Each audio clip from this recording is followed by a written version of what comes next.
This is Attack of the 20th Century. Thank you for joining us as we explore science fiction, fantasy, and horror films of the 20th century. I am your host, Jeff. And I am your other host, Mike. Welcome to episode 41. We are reviewing the Evil Dead series. Today we're going to look at the original Sam Raimi trilogy, The Evil Dead, Evil Dead 2, and Army of Darkness. Our next episode will review Evil Dead from 2013 and the newest addition to the series, Evil Dead Rise. In that episode, we'll even do our official ranking of the 5 films. Give me some sugar.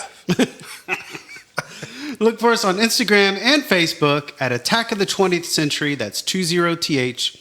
We post our next movie selection there. You can comment, give your thoughts, and they just might make it on the air. So this is our big kickoff for season 3, and we're really excited because we're doing something we've never done before. We're going to try to do 5 movies within 2 episodes. And then at the end of it, do a ranking. And it's kind of a bummer Kim can't join us. She just actually got back from a trip to Alaska. Our oldest son just graduated high school, and the two of them went off on a cruise together with their whole graduating class. How cool is that? That you can't beat that. Come on. No. But we are so fortunate to have Mike back. So I hope this season to be able to pull you in some more because you have great knowledge and insight into these movies. And we always start off with what you've been watching lately. So it doesn't have to be sci-fi or horror related, but what have you been watching in your household lately? So I actually, you might hear a little raspiness in my voice tonight because I just recently got over being sick, and my daughter was sick as well. And so we had ourselves a little Adam Sandler, Drew Barrymore marathon. Wow. Watching the great team up of them for 50 First Dates, Wedding Singer, and Blended, which I had actually never seen before. So yeah, I haven't seen that one either. Yeah, that one I definitely was not one of my favorites, but she loved it. She loved it. But Wedding Singer and 50 First Dates, that just has nostalgia for me. I could watch those any day. And they're really dumb, let's face it. They are stupid, but when you've got a movie that just kind of speaks to your history and your past and just, it's your own movie essentially. And those two definitely fall into that category for me. So it was fun. The Wedding Singer has to be in Adam Sandler's top 3 films, maybe his best, right? It's pretty funny. I have to say, I chuckled throughout. Yeah. I love that one. And I do think they make a great on-screen couple. They do. Well, as you know, I've been trying to learn Spanish lately. And Netflix has the feature where you can set the audio and the subtitles to Spanish. And I'm not very good at listening and hearing Spanish yet when people are just rattling it off. But if there's subtitles, I do much better, which is very inconvenient in real life because people don't have subtitles under their chins, but in Netflix they do. And so I've been watching some old favorites, but then I got into a Spanish show called Against the Ropes. And it's basically, it's kind of a drama comedy. This lady goes to prison unjustly. She comes back. She's trying to get acquainted with her daughter. And of course, the father of her daughter is now in another relationship, and she's this real cool luchador. And the daughter really looks up to it's not really, they're not married, so it's not like a mom, but it's like a motherly figure. And so she gets into wrestling too, to try to win over the affections of her daughter. It's real silly, but it's all in Spanish, and it's the first thing I've watched where I don't know what the heck's going on, but I'm trying to pick it up just from Spanish. Whereas like other things I watched or things I've seen before, James Bond movies or whatnot that are like, I kind of know the movie anyway. Yeah. But that's been fun. Well, this is probably a good time to announce this on the show. And nobody knows this yet, but Jeff is actually going to be recording the next couple shows in Spanish for our listening audience. I'm just kidding.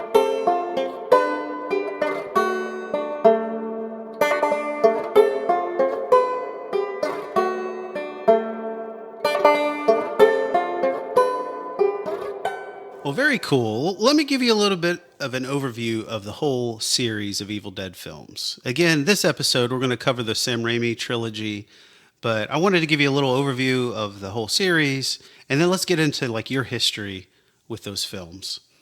So Sam Raimi grew up in Michigan, becoming pals with schoolmate Bruce Campbell. They bonded over the love of comic books, movies, and even the Three Stooges, and I think that's pretty evident in these films. Yeah, definitely. They started making Super 8 short films, and those were eventually played at like their local drive-in theaters, which was cool. And one of those was a short called Within the Woods, and that was the blueprint for the Evil Dead film. Have you ever seen that? Like, I have not. I'd never even heard of it until I was getting prepared for this. But it was successful enough, it had enough of a vibe about it, that they were able to get funding from their hometown friends and businessmen to get started on the Evil Dead. So the first film was released in 81, and it picked up an audience in 82 when it got played at the Cannes Film Festival. And horror author giant Stephen King fell in love with the movie and helped get it noticed. And this was really cool. Raimi worked with the Coen brothers and Bruce Campbell on a film called Crime Wave in 1985, which bombed. Now, have you ever seen Crime Wave? Never heard of it? Well, not until I read about Yeah. Sam Raimi. So. I mean, I love the Coen brothers, and I love Sam Raimi. I love Bruce Yeah. Campbell. It's like, I got to see this movie now. Yeah, we should. It's probably good. Yeah, it probably is. So we'll check that out. But Raimi was convinced to work on Evil Dead 2, which was a soft reboot of the original film. It had a much bigger budget, but was still kind of considered a low-budget horror film. Then Sam Raimi went on to write and direct the superhero film Darkman in 1990, which kind of gave him a little more power in show business, right? Liam Neeson. I loved that movie growing up. Yeah. I haven't seen that one, actually. Oh, really? It's good. It's good. So the production company greenlit a third Evil Dead film whose working title was Medieval Dead, which I think is an awesome title. Mostly filmed in 1991, it had a few logistical and financial hurdles. It delayed its U.S. release until 1993, and it did pretty good in the box office, but mostly became a cult hit and made a lot of money in the VHS market. So Bruce Campbell and Raimi discussed sequels for years. Nothing really materialized. I watched an interview with Bruce Campbell, and he said it was kind of discouraging that every time they released a new movie, the fans were like, this one wasn't as good as the last one. These are people too, and it kind of bothered them, I guess. But, yeah. So eventually they decided to go into a completely different, direction and kind of remove a lot of the camp and the silliness and did the 2013 Evil Dead with new director Fede Alvarez. And so it's more serious in tone, filled with brutality and gore. And it did pretty well financially. It turned a nice profit. And then starting in 2015, there was the Ash vs. Evil Dead series that lasted 3 seasons.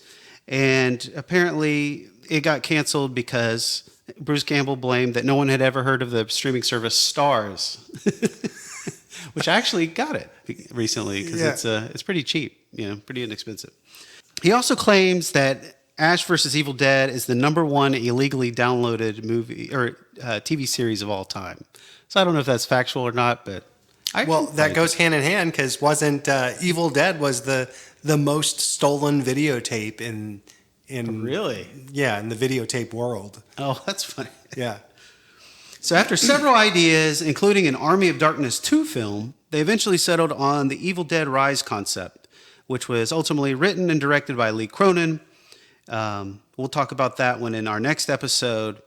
But you've probably heard this already. Originally, it was going to be a streaming-only movie on HBO Max. It tested super well, so they said, "Hey, let's go ahead and release this thing on, in the theaters." And it became the highest-grossing Evil Dead film of all 5. Buku bucks, man. Yeah, it did well. A huge surprise hit. So that's a little bit about Evil Dead. Why don't we go ahead and go into your history with the film series? So I'm just curious, what order did you watch the movies, and what's your background with the series? So my history is pretty funny, actually, because growing up, I did not watch these movies. In fact, the only one I saw was Army of Darkness when I was younger, and I think it was on cable or something like that. But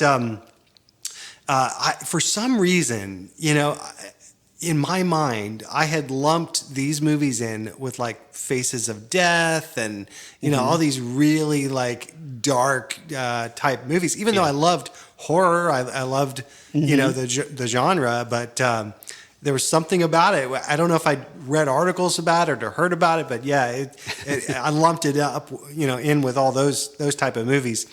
And it wasn't until high school that I actually went back and watched the first two. Okay. With a buddy of mine. We had like kind of a horror themed nights that we would, you know, watch some of these old horror movies. So Did you feel guilty when watching it, or by then you were like, oh no, this one should be fine? no, no guilt whatsoever, because probably by that point I'd seen a lot worse things. But yeah, it was. You know, I enjoyed them. And since then, I've probably watched all of them maybe 5, 6, 7 times. Yeah. So, yeah. So you saw Army of Darkness, and then you saw Evil Dead 1 in the same night. Yep. And then probably Army of Darkness again. Oh, yeah. Yeah. Yeah. Yeah. Now, what about 2013 and Evil Dead Rise? So 2013, I saw around when it came out. I didn't go see it in the theater, but I saw it, you know, on streaming services, and it didn't really make a big impact with me. I remember when we were talking about it, I was like, I just can't even really remember it all that well. Yeah. So I had to go back and watch it for this podcast.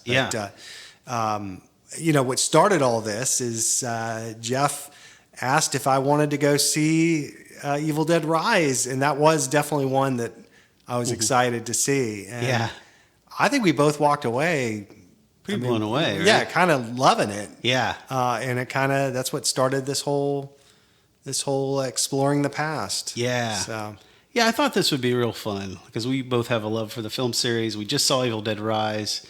I wish we could have seen it again. yeah. But it didn't work out, unfortunately. We just saw it the once. So, you know, what we'll do is we'll do this podcast. We'll see the movie a couple more times, and we'll be like, oh, no, we ranked it, you know, too high or too low.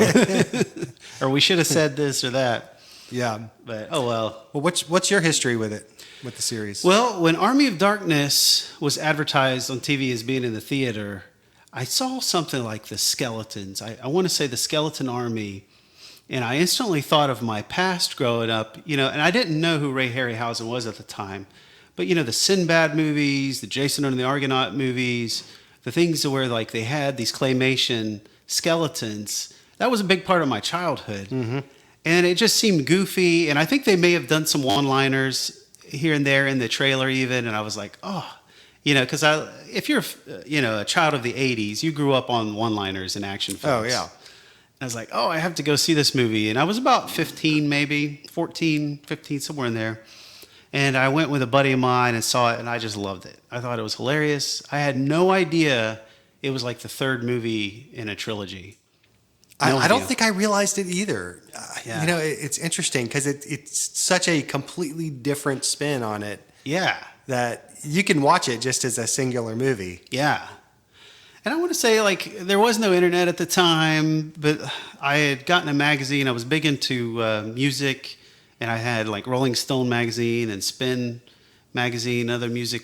You know, sometimes I would do movie stuff in the music magazines. And I think I read somewhere about Evil Dead 1 and 2, and I'd read that Evil Dead 2 was really superior. Whoever written this article was like, Evil Dead 1 is really just basically a less funny, more grotesque version of the second movie. You got to see Evil Dead 2.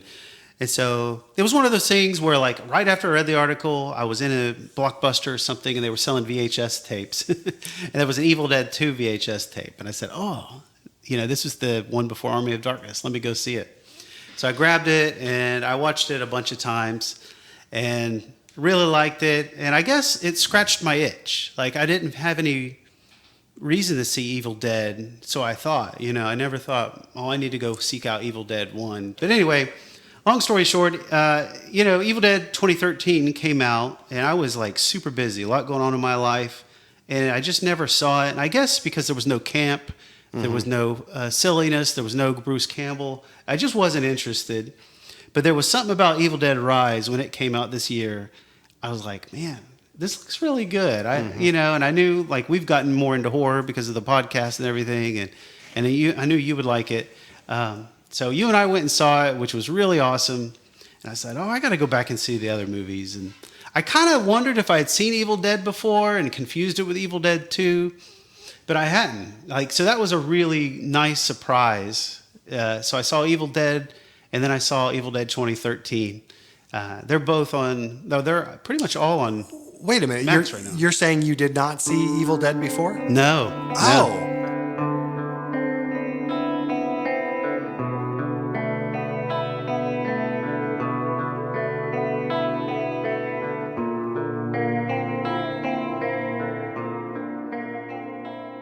So just a reminder, this is a spoilerific podcast. If you don't like spoilers, pause, go watch the film, and then come back. We'll be right here waiting on you. So here's a little synopsis from IMDb.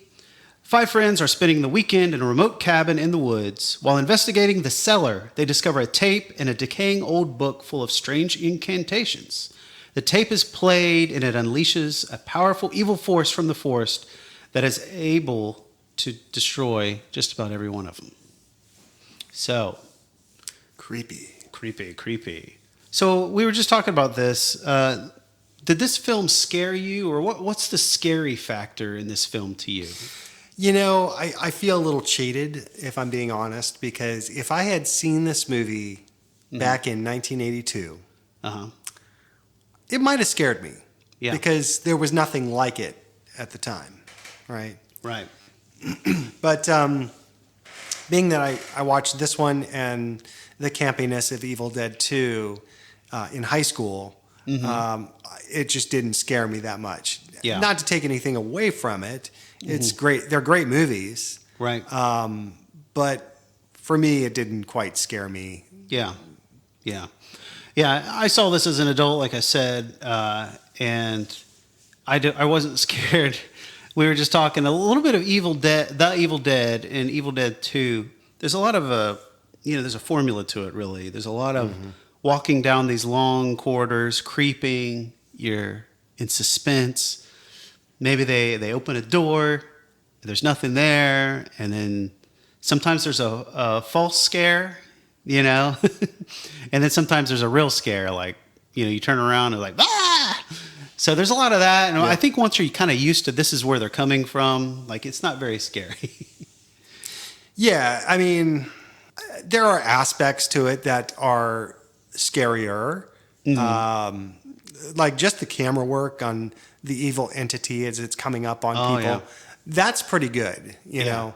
That's like Jaws-esque, directing there that definitely increased the scare volume or scariness of the movie. Yeah. Overall, it was just a fun, gory movie. Yeah. And you can tell they're having a lot of fun with the special effects. Yep. I noticed there was a lot of stop motion, a lot of puppetry. I think they just were having a lot of fun with the stop motion gore and stuff, right? A lot of people that jumped in for other actors and put on makeup and wigs and stuff. I don't know. A lot of dummies that were in place of the actors. It was, it was fun. I'd like to get into the special effects a little bit later. Yeah. So when I saw this, of course, this was, and I may have reversed it before. I think I saw Evil Dead 2013, and then I saw The Evil Dead. I think it was actually the last one I saw. And, I thought it was interesting that the Deadites had influence over the physical realm before there were any incantations and the book was read or anything like that. Because I noticed they were like driving down the road right at the beginning, and something like does something with the steering wheel. They get to the cabin. There's that rocker that's rocking, or maybe it's not the rocker. There's like a swing or something hitting the wall over and over, and then it stops. There's a girl that's doing a sketch, and something like possesses her hand, and she starts doing this like crazy sketch. Yep. And all that happened before they said any of the incantations. So, I mean, I think one topic would be like every movie. It seems like the rules change a little bit about what the Deadites can and can't do. Mm-hmm. Well, I think there's a draw, right? There's an entity that's trying to draw them to reading the book. That's why that's why she scribbled, a drawing of the book, because it's trying to push them to actually read it, to be able to release the the real demons. The real demons, yeah. So yeah, no, I thought it was pretty cool. And then one scene that I really liked, just comparing, I couldn't help but to compare Evil Dead with Evil Dead 2, was they invest a lot more in the Ash-Linda relationship in the first one. Mm-hmm. And I really I thought it was like one of my favorite scenes when Ash he's got the necklace in a box, and he waits for his girlfriend to leave the room, and when Linda comes back, he pretends to be sleeping, but he's got this box out on his leg. Mm-hmm. And there's this cool scene where they're cutting eyes back and forth, like he's pretending to be sleeping, and she's looking at him, but she's trying to get closer to the box to see what it's all about. And I thought that was really cool. Of course, he shows that it was a game, and gives her the necklace. Whereas in Evil Dead 2, they kind of just everything happens in split time. I mean, there's none of those kind of scenes. So I read a little bit about this, and just to address that, and what actually I heard Bruce Campbell say is there was a lot of confusion, and people thought, why in the world is Ash so stupid that he would bring another girlfriend named Linda back to the cabin? Because the other three friends were not anywhere in the story in Evil Dead 2. They had lost the rights to the first movie. Mm-hmm. And so they were just simply trying to recap the first movie. Mm. But it's really confusing. And so his advice was actually to watch the first movie, and then at the point where the evil entity rushes at Ash, that's where, if you wanted to, you could start the movie, and it would make a lot more sense. Right. But still, yeah. Yeah, no, that makes sense. Makes sense. It doesn't bother me, that we talk about what's different about this series than other series, let's say the Rocky series. Mm-hmm. They all play off of each other. There's continuity from start to finish, and this, it doesn't really flow from movie to movie. Even Evil Dead 2 to Army of Darkness is a pretty good flow. Mm-hmm. But if you watch the end of Evil Dead 2, it's way different. Yeah. He becomes worshipped as a god basically at the end of Evil Dead 2, but in the Army of Darkness, he's in chains. Yeah. So I guess one thing about this movie series is you can't be too worried about continuity or things making sense from movie to movie. And then the rules of the Deadites change from movie to movie too. Yep. One thing too about this first movie is I didn't know until this very year that Ash is short for Ashley. Because I hadn't seen the first movie. I don't know if they call him Ashley in any other movie. Maybe I'm wrong, but I'm not sure. I'd have to watch it again, actually, to see if they called him Ash. But I will say that, a lot of what we know of Ash doesn't even appear until the second movie. Yeah, right.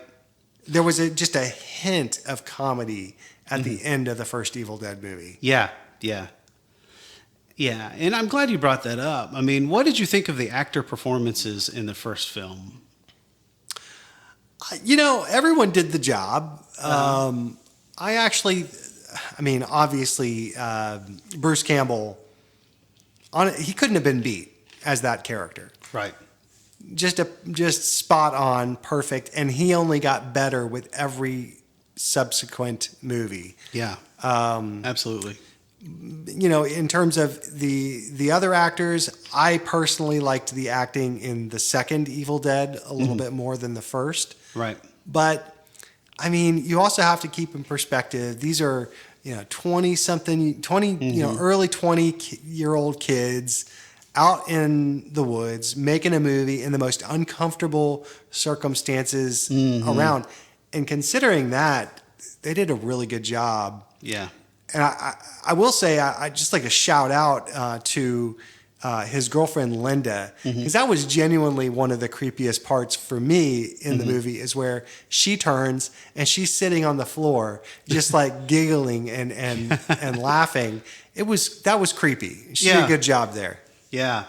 Yeah, I did. That was one of the things I was surprised at, because in other movies, if somebody turned into a Deadite, they're coming to kill you, or they're trying to beat you up and play with you like a cat plays with its food, that it's about to kill. But it was really creepy. It was a different spin to have her just sitting in the hallway, sitting there laughing and laughing, giggling, laughing. And he even takes a shotgun up to her head, and it's thinking about blowing her away, and he couldn't do it. He couldn't bring himself to do it. No. But it was like, oh, wow, this is very different than some of the other movies. I did have one random thought, this cabin that's in the woods, and that's like, who pays the electric bills for this thing? This thing's got full electricity. Well, it's interesting because in the first movie, I think it was a family member's cabin. Oh, was it? I think so. Yeah, that was a little unclear to me because the second one, it looked like they just crashed the place. They just crashed it, yeah. Yeah. Yeah. But the first one, they said something like the keys are supposed to be, above the door. And that was like a big part of the suspense too later on when... when she was trying to get in. Yeah, trying to get in. Yeah. So yeah, let's talk about that scene. That scene was like, the famous scene that's real brutal. Like it got this kind of I think this scene got them the NC-17 rating. Definitely, yeah. Was it needed? Was it exploitive? Would the movie be just as good without the scene? Did it add to it? What's your opinion on that? It's brutal. I honestly don't know if it could be in a movie these days, which is interesting, you know. And they were in this interesting time where the regulations were not as strict during that time. And so it allowed them to be able to do it. Did it add to the movie? Yeah, I think it added to the movie. It made it, I mean, that's what a lot of people know the movie for. Right. It also, though, got Sam Raimi into a bit of trouble where he had to go to court in several countries trying to defend the movie and get it to be distributed. Wow. And I read that he even kind of had a little bit of regret having that in the movie. And that's why in the second Evil Dead, you see things lighten up a little bit. Right. But I think it is part of what makes the movie what it is. Yeah. He got it some notoriety, He did. Yeah. Yeah, for sure. Now, it was funny because Evil Dead 2013 kind of recreates that, like, pretty close, I would say. Yeah. To me, it wasn't quite as brutal, but still... It came pretty close. Yeah, it did, yeah. Well, there's even a scene in the second movie, too. Yeah. But that one was more just dragging her off. Yeah. Yeah. Yeah, I wonder too. Like, I didn't need it. There were about 5 or 6 seconds of that scene. I wish they would have just cut. Yeah. But I do get that we probably wouldn't know about this movie if it wasn't in there and it wasn't so exploitive. Something else I put in this in my notes here on this film. Lots of blood in this movie. Like blood coming out of the electric outlets and the light sockets and stuff. It kind of reminded me of The Shining a little bit when blood is kind of. And of course, Evil Dead Rise, we'll get to that later, but there's like a tribute to The Shining in that movie too. Yeah. Yeah. Yeah. The I mean, this was a gory movie, right? The chopping up off of the limbs and just the gushing of blood. I mean, it was definitely hit the gory notes for sure. Yeah. I thought there was one scene that looked really good when one of the Deadites like sticks a pencil in one of their ankles. I was like, that was one of the better uses of special effects in that movie. Yeah. I mean, especially for the budget that they had, that was an impressive, and that's actually the scene that I remember the most from when I watched it when I was in high school, because we were, all of us were like, oh, wow. Yeah. That one got us. Yeah. That one got us. If we're talking about special effects, that one was great. The eyes were really done very well. Yeah, I was going to ask you, what did you think of the Deadite makeup in this one versus some of the others? It was good. It was really good. Yeah. I read about the contacts. The actors could not see a thing when they put those contacts in. Really? And they weren't like the soft contacts that we're familiar with. Mm-hmm. They were like these hard shell contacts that they would put in, and they could only have them in for like 15 minutes at a time. Wow. And it was painful. Yeah, I bet. And blind, they couldn't see a thing. So so they did a pretty good job based I on thought that. so. I thought so. Now, there was a scene where a deadite girl chews at her own wrist, removing her hand. That was some of one of the gory parts. One was Linda's headless body gets on top of Ash, and blood is spraying from her exposed neck into his face and his mouth. That was pretty gross. Yes, that was nasty. But the one that really sticks out with me is when they take the thumbs. I can't remember which character does this. But they take thumbs and jams it in one of the people's eyes. That was Ash when he was defending himself against his guy friend. Oh, okay. Deadeye, yeah. Yeah, that was pretty gross. That was brutal. Yeah. So what did you think about the whole ending? They're all coming at him. He's on the floor. They're pulling on him. They're biting at him. They're all these terrible things. He's trying to get the Necronomicon and throw it in the fire. Mm-hmm. He even using the necklace. Trying to use the necklace as like a lasso. And then he finally gets freed up, throws it into the fire, and they have this huge death scene. They all start melting. And it was like a 5-minute melting scene. Yeah. Yeah. What did you think about that whole thing?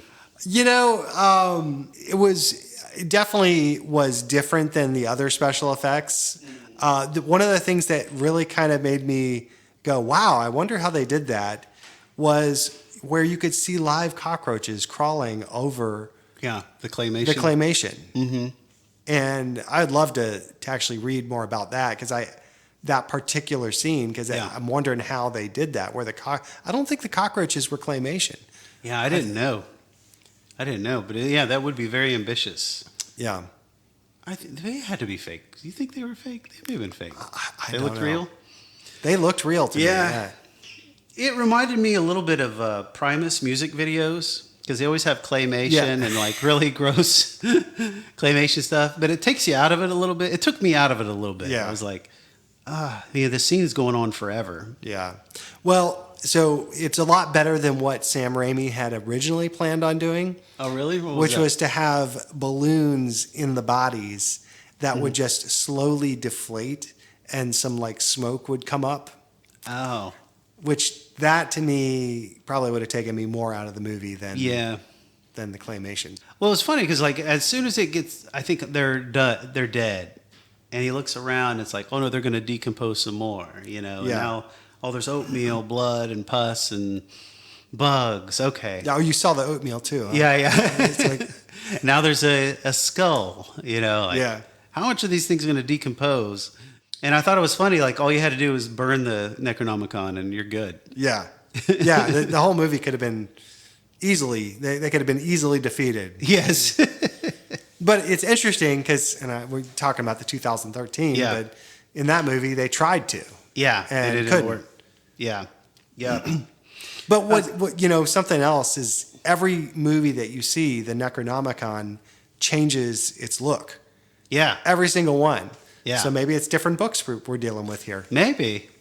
But I really did like the final shot where he thinks he's beat them, and suddenly the evil like barrels right towards Ash, and then like poof. Classic. You got to love that ending. Yeah. I mean, no one wants a happy ending in a movie like this. No. So yeah, it was good. It was good. So just talking real quick about the cinematography of this movie. Mm-hmm. It's what sold the movie, honestly, and made it into, not just a B movie, but a really well-made B movie. Mm-hmm. Going through the woods, the point of view of the entity coming to, for the attack. Mm-hmm. You've got that. You've got one scene I remember is where the camera starts from the back of Ash's head and moves forward to his face. Yeah. Just a really cool way of doing the camera work. Mm-hmm. They help create a sense of dread, too. They'll have like the four friends next to each other, and they'll do that slow pan across all their faces. Mm-hmm. They kind of like go around the room, like you're saying. And I think it does create this, eeriness. I think that's where what we see with these type of movies is when directors are met with like very difficult circumstances, to where they don't have enough money, or the shark breaks or something like that, that's where you really see their craft shine. Yeah. And that's what happened with Sam Raimi here. I think his directing in this movie was fantastic. Yeah. Oh, yeah. All right, let's talk about what your favorite scene in this first movie is. Do you need a second? Yes. Okay, I'll tell you mine. My favorite scene is Cheryl correctly calling out each card from the deck with her back being turned. And I was like, oh my gosh, that's where Evil Dead Rise gets, that scene from at the very beginning. What popped up in my head is, oh man, they ripped this off Ghostbusters. And then I was like, oh, wait a minute. Hold on. I think Ghostbusters was after this. Yeah. But yeah, that was a pretty cool scene. Yeah. That, to me, the reason why I thought it was cool, because that was like, I was creeped out by it. Oh gosh. One of them's turned. I didn't even know she had turned, and here she is. So yeah, that one got me a little bit. I thought that was cool. Yeah. I guess my favorite scene would have to be that one with Linda sitting on the floor, just because I felt like it was so creepy. Yeah. Before they were locking them in the cellar and stuff like that. But he was at the point where everyone around him is, either dying or, is turning. And so he literally just doesn't even do anything to secure her at all. Right. She's just sitting on the floor laughing. Yeah. That was pretty iconic for me. Yeah, for sure. Well, very good. Let's move on to Evil Dead 2. So moving on to Evil Dead 2, just a quick little synopsis about this movie. And once again, if you haven't seen the movie, we're going to be talking spoilers, so make sure you watch it before listening, and we'll be right here. But so this one starts out again with Ash Williams, once again battling horrifying demons at a secluded cabin in the woods. After discovering an audio tape left by a college professor that contains voices reading from the Book of the Dead, Ash's girlfriend Linda becomes possessed by evil spirits that are awakened by the voices on the tape. Ash soon discovers there is no escaping the woods. Oh, yeah. Or his hand. Yeah. His hand had a pretty big role in the end of the movie, too. It did, yes. I'd forgotten about that until I just watched it again last night. Yep. Turns up and stabs the girl in the back. Yep. Yeah, so Evil Dead 2 takes what was good about Evil Dead, which is the goriness of it, and the scary side of it, but it adds this campiness to it, which has made it a cult classic. And I would think the majority of people that you talk to would put this probably in the number one spot for the Evil Dead series. Yeah, actually, we did a poll on our Instagram page for our podcast, and we put the original trilogy up there. And the order was like, which one do you prefer? Evil Dead 2 was number 1, Army of Darkness was number 2, and Evil Dead was number 3. Yeah. And I think too, growing up, when people talked about Evil Dead, I think a lot of people were talking about this movie. Yeah. Not necessarily the first one. Because I think younger people had more access to this film than maybe the first one. Yeah, well, especially with the ratings and everything. NC-17 probably made it harder. Yeah. So I got to ask you right away, what do you feel about the whole campy direction? Were you a fan of going in that direction, or do you wish they would have stuck with it more straight? What's your take? The problem with scary movies or horror movies in general is when you do sequel after sequel after sequel, it gets old, right? Yeah. Think about all the Friday the 13th movies. Yeah. Right? It's the same thing. Right. Campers that get killed by a masked vigilante or a masked guy, right? Right. And yes, there's different little spins on the story, but it's basically the same thing. Yeah. And I think honestly that's the genius of Sam Raimi is he took something and said, okay, I did that. Let's do something a little different. Yeah. And it added so much to the movie. It did. And added to the character of Ash. And, obviously the special effects got even better. Mm-hmm. It just became an even better movie. Yeah. Now, granted, it was like 5 or 6 years later. Mm-hmm. So, it's got several years of special effects ahead of, of that time. But, yeah, it's, I like the campiness. I think it added to the movie and made it a lot more fun. Yeah. Yeah, I think Bruce Campbell right away has emerged. He's kind of he's a little more hammy, even just there's only a brief amount of time with him and Linda, but just the way he acts towards her, like real goofy. I noticed right away his overreaction when he sees the bridge is destroyed, and he just kind of overacts a little bit. It reminded me of Charlton Heston a little bit. Oh, yeah. Or Shatner, yeah. But I was thinking of Charlton Heston at the end of Planet of the Apes, Yeah. It's just like, he's like screaming at the sky, he's just like over the top. You did it! Yeah. And, but then all the battle scenes, all of that later on, he is like full action star too. Yeah. Yeah, I was reading about it.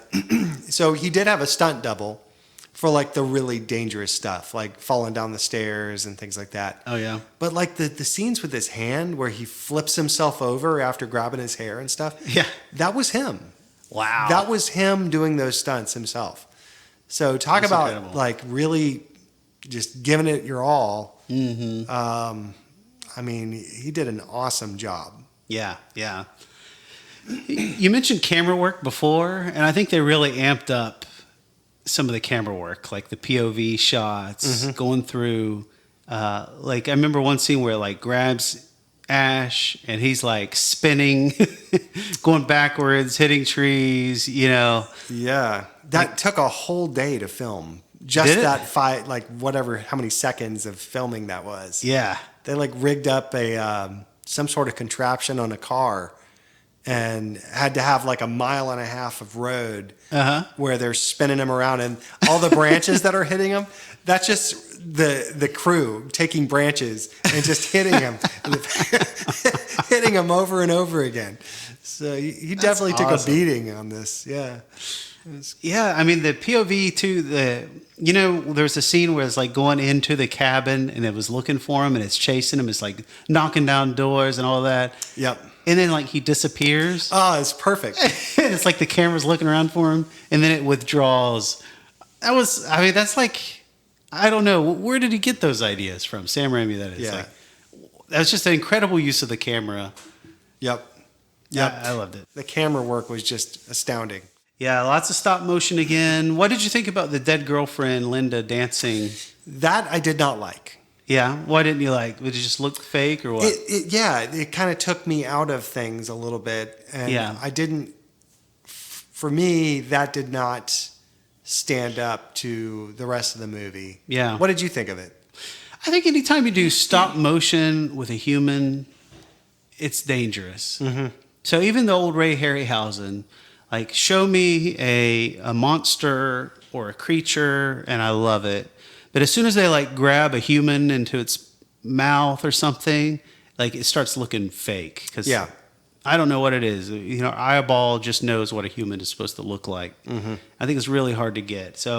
But I did like how right during that scene she's dancing and he's looking out the window and he's looking for her, and then she just pops right up into the window and grabs him by the head and starts slamming his head against the wall.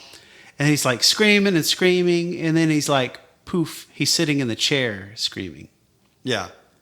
And I think I don't know what they were going for. To me, it introduced a little bit of paranoia. Like, does he think he's going crazy?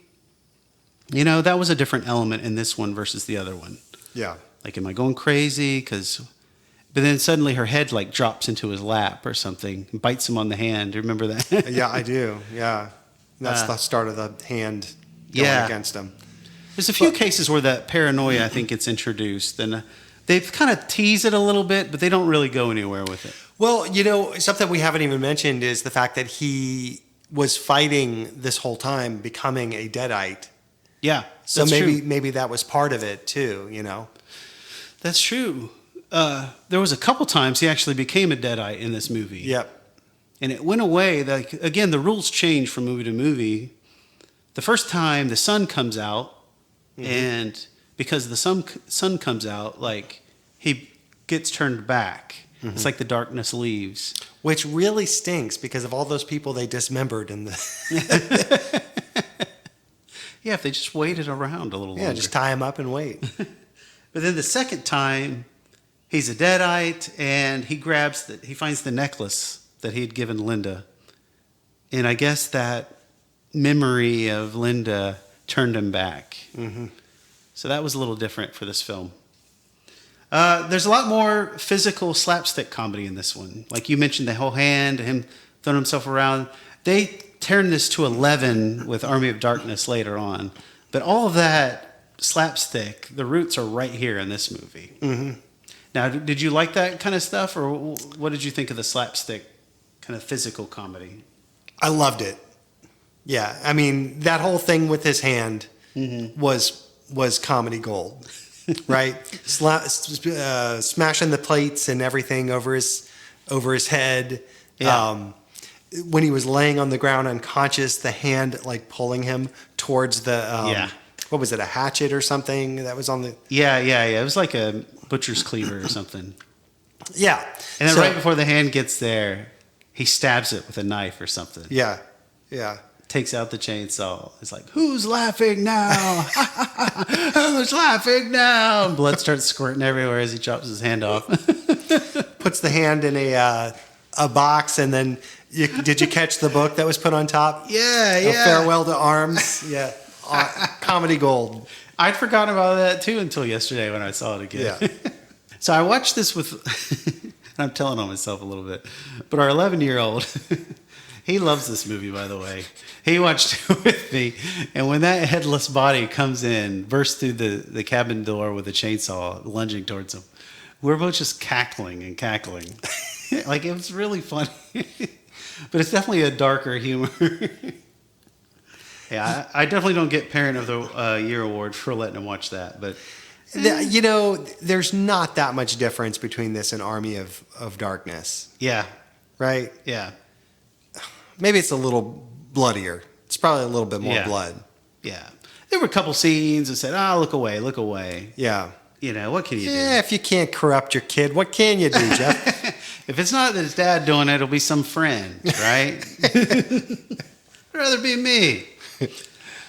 Bruce Campbell grows into a strong hero in this. We talked about more one-liners. There really weren't too many one-liners in the first movie, but he's got a few here. I was trying to think about that. The only one in the first movie would be, I want to eat your soul, or something like that they kept on saying, right? That the Deadites were saying. But besides that, I don't think there was anything else. Not too much that's quotable. Yeah. But in this one, it was like, he lopped off the head of one of the Deadites, and it looks gross, and it's on the ground, and it's like, I'll swallow your soul, I'll swallow your soul, I'll swallow your soul. I'll swallow your soul, yeah. He takes out the shotgun, points it down, and says, swallow this. Yeah. It's very reminiscent of Arnold, right? Yeah. Some of the 80s action films. I mean, and also his groovy, right? Groovy. Yeah. Which is what is kind of his character now. That's what people associate that word with. I love the whole scene there where he, again, with all those zoom shots, they do in the cabin, and he's, or in the work shed, and he constructs a chainsaw attachment for his hand that's missing. And it's very realistic. Yeah. It's fantastic, but it's like iconic now. He's got a chainsaw in one hand, he's got a sawed-off shotgun in the other. Yeah. Blue shirt, kind of brownish pants, torn up. He's got blood, scrapes all over his face. If you go to any Comic-Con, you're usually going to see at least one Bruce Campbell, Ash cosplay out there. Really? Yeah. I was thinking about that. I want to make that my next Halloween costume or cosplay costume. It'd be awesome. Yeah. So, favorite scene from this movie? Do you have one in particular? I mean, there's no question for me. It's the hand scene. Yeah. I thought that was awesome. You know, but probably a runner-up is when Ash is talking to himself in the mirror. He says, I'm fine. I'm fine. And then his image in the mirror reaches out and grabs him by the shoulders and says, I don't think so. We just cut up our girlfriend with a chainsaw. Does that sound fine?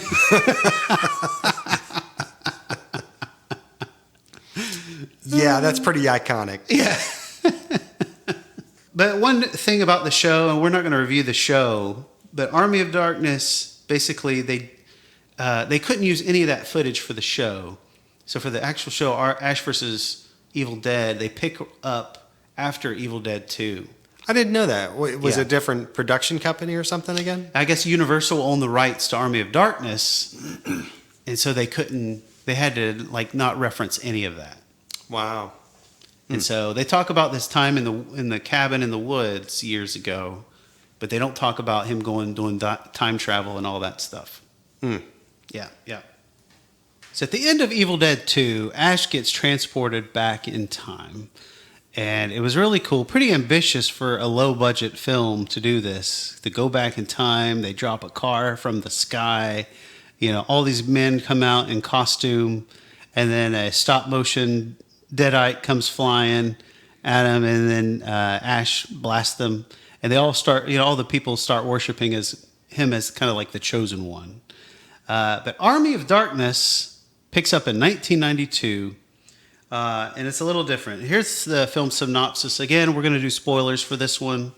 Ash is transported back to medieval days where he is captured by the dreaded Lord Arthur. Aided by his deadly chainsaw that has become his only friend, Ash is sent on a perilous mission to recover the Book of the Dead, a powerful book that helps give the owner a power to summon an army of ghouls or demons, right? The Army of the Dead. Initially, I thought this was pretty crazy. Initially, this movie was given an NC-17 rating. What? Can you believe that? I kind of felt like it was barely rated R. Barely? Yeah. I can't think of too many scenes that would make it rated R. But apparently what they cited as the reason for the NC-17 was the witch that's in the well and then kills somebody and blood starts splattering up out of the well like crazy. That was the scene they had a problem with. So such a tame scene too. It's pretty tame. So they resubmitted. I don't know what they did, but they resubmitted it, got the R rating.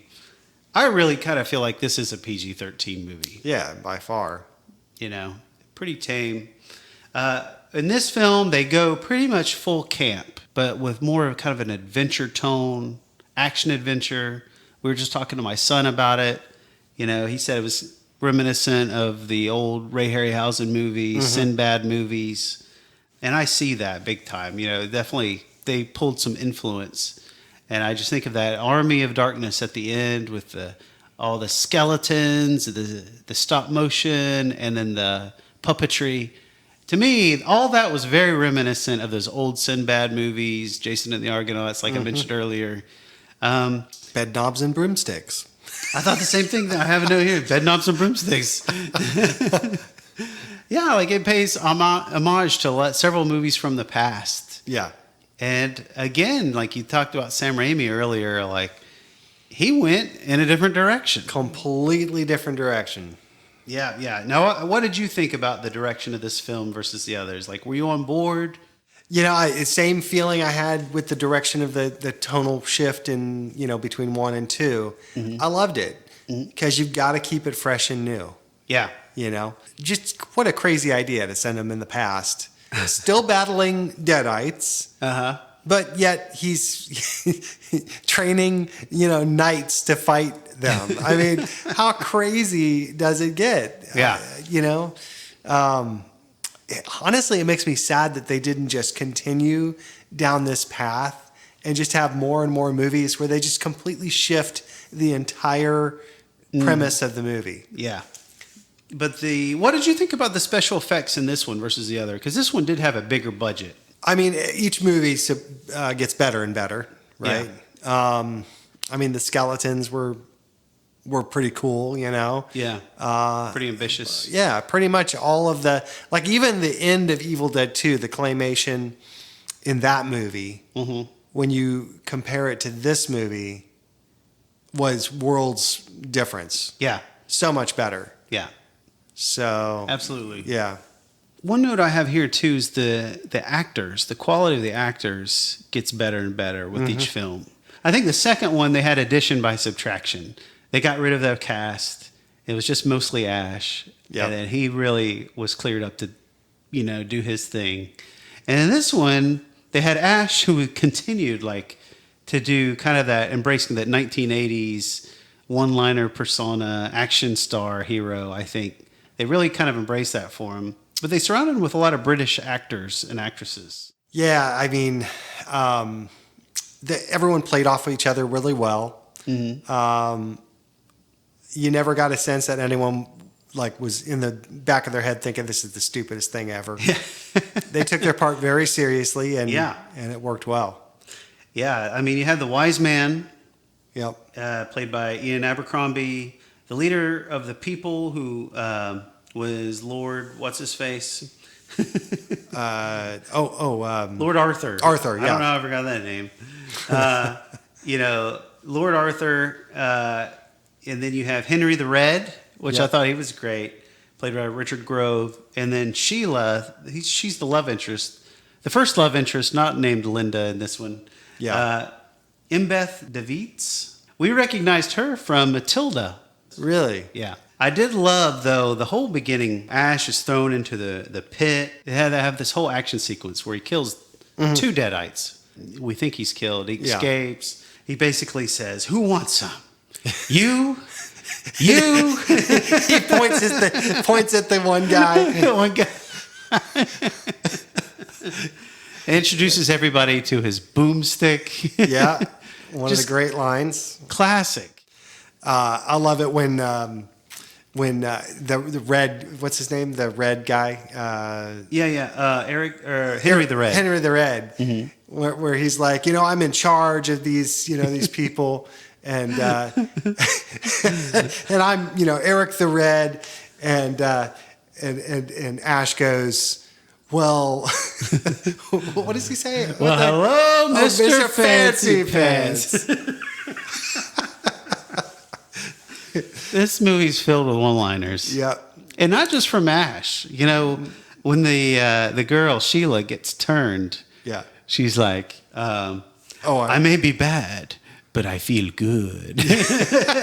Terrible. Terrible. I like the line where she's like, you once found me beautiful. And he goes, well, you got ugly real quick. Yes. Yeah. Oh, that's hilarious. That's hilarious. Give me sugar. Yeah. Give me some sugar, baby. Yeah, give me some sugar, baby. Hail to the king, baby. Yeah. Chock full of one-liners. It's good stuff. Now, what did you think about his story arc in this? His character arc, I should say. Because, each movie, he was just a normal guy in the first one. The second one, he's like a normal guy, but he's able to become deadly assassin all of a sudden. He's able to take out these things and kind of have, nerves of steel. Well, this third one, he starts out a little bit cowardly, wouldn't you say? Definitely braggadocious, all this stuff. And he has a change of heart. Picked up a lot of fighting skills, by the way. Yeah. And by the way, this is all within 24 hours? Yeah. The whole story of the series? Yeah, that's true. The 24 hours somehow becomes a master swordsman. Yeah, exactly. Fighting these soldiers that probably grew up from the time they were 8 years old fighting with swords. Yeah, well, maybe Ash was on the fencing team. Who knows? Maybe. Yeah, you definitely have to suspend your disbelief in this movie. Yeah. Probably more than the others.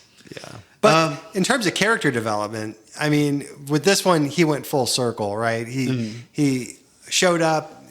Everything was about him. He just wanted to get back to his own time. You know, couldn't even listen to the instructions from the wizard, right, on what to do. And then in the end, you know, you see him training the soldiers to defend their land. You know, Yeah. partly because of what he had caused. You know. Yeah. So. He breaks out his Chemistry 101 book from the vehicle. Yeah. Again, you kind of have to check, you know, your logic at the door. He shoots that shotgun over and over and over and over again without reloading it, especially that end scene, if you remember. Yeah. And behind his back. Behind his back, yeah. I don't know how many shotgun shells that got sucked to that portal.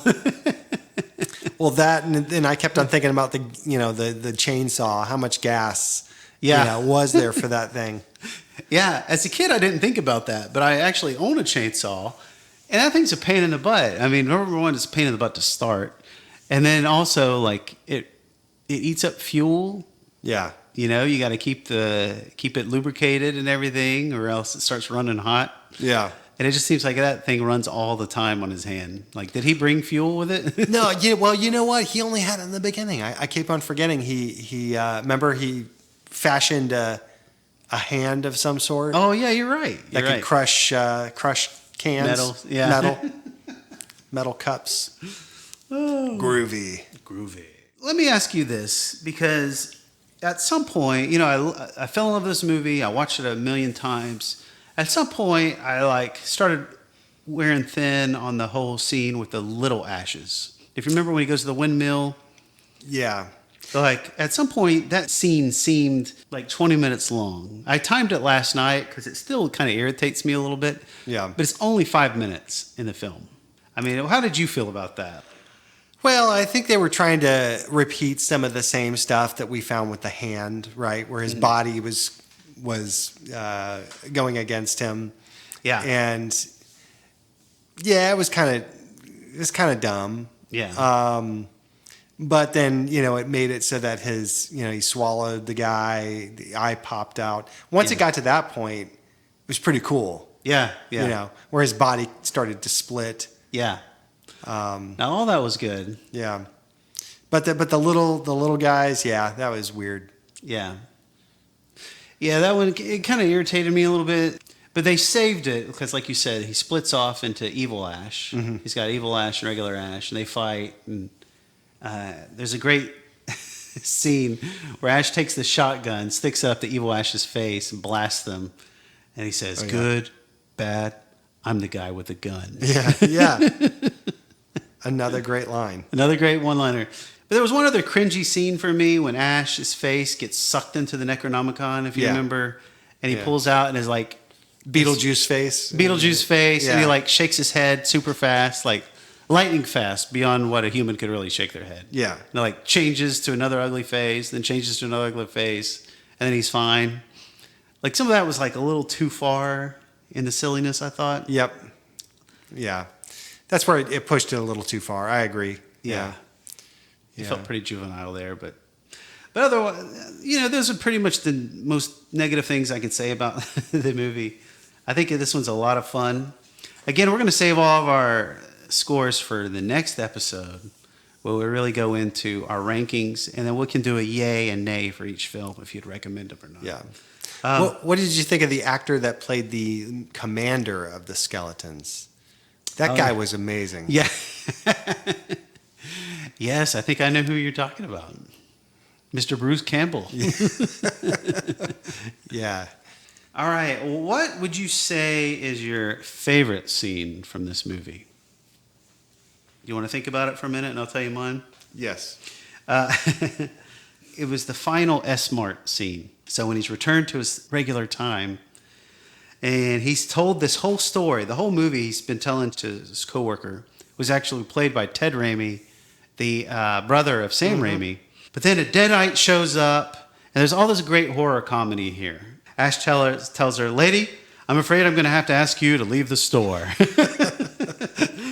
And he becomes Action Ash. He fires his shotgun like 100 times, you know, and he's like throws the gun up in the sky, jumps on a rolly cart, just all this crazy stuff. He kills her, defeats her. This beautiful patron runs up to him and hugs him. And that's when he says, "Hail to the king, baby." That is Army of Darkness right there. Yeah. Yeah. For me, I love the end sequence of the movie. Uh-huh. With the whole skeletons fighting. Oh, and yeah. There's comedy written all throughout it. Ash is suddenly this amazing, swordsman. It's just, that's iconic for me. Yeah. I would say either that or... What about the, "I've got a bone to pick with you"? Yeah. Oh, yeah. When he said that, I was thinking to myself, this is like the king of dad jokes movie. Yeah, it is. Like these are all dad jokes that are intertwined in this. They are. Or, the other scene that really, I thought was great was where he split in two and was fighting, himself. Yeah. When that eye comes out of his shoulder, that is so creepy. Very. A good makeup job. Like, it didn't look stupid. Mm-mm. It's like, if you're going to have an eye pop up out of your shoulder, that's what it would look like. Yep. Yep. Well, very cool. One other piece of trivia, though, for you. The beautiful girl that shows up in the last scene, she also, you mentioned this earlier in the movie, The Wedding Singer. She plays Adam Sandler's girlfriend. If you remember, like the one that broke up with him at the beginning. Oh, yeah. And then she shows up, she's wearing a Van Halen shirt. And he's like, "Take off that shirt or else, you're going to cause the band to break up." It's the same girl that was at the end of this movie. Really? Yeah. That's funny. Anything else about Army of Darkness? Just once again, I just love the way Sam Raimi changed up each and every movie to be completely different than the first one, or the one than the predecessor. Yeah. And I think he made a great trilogy for that reason. Yeah. Yeah. For me, I found this series with Army of Darkness, and then that led me to Evil Dead 2, and that led me to these other films. But if you started with The Evil Dead in the early 80s, and that was your introduction from the very get-go, and if that was your jam, and you're like, "This is what I like," and then you got Evil Dead 2, and you're like, "This is getting a little silly here. What happened?" You know? And then Army of Darkness hits. I could see why you would be like, you know what they did to my great Evil Dead? They really went so stupid, so campy, so silly. Yeah. I could see that happening. Fortunately, though, that's not my story. Mm-mm. I picked up with the campy, the silly. Yeah. I have a hard time thinking that a lot of people have a problem with it, though, because it just turned out so good. Yeah. So I think that wraps it up pretty much for this episode. Next episode, we're going to go through Evil Dead 2013. We're going to go through Evil Dead Rise. And then we're going to rank all 5 films. So come back next week. Check out these movies if you can. Pretty much, I noticed like all 3 of these first movies we talked about today, if you listen to it right now, they're on HBO Max. I think even the Evil Dead 2013 is on HBO Max. Yep. It's also on Tubi TV. That's where I watched it. And then Evil Dead Rise, unfortunately... it's too new. Yeah. So we'll have to just see. I don't even know if it's streaming anywhere yet or not. Yeah, I don't think so. But anyway, have a great one, guys. Peace out. Peace out.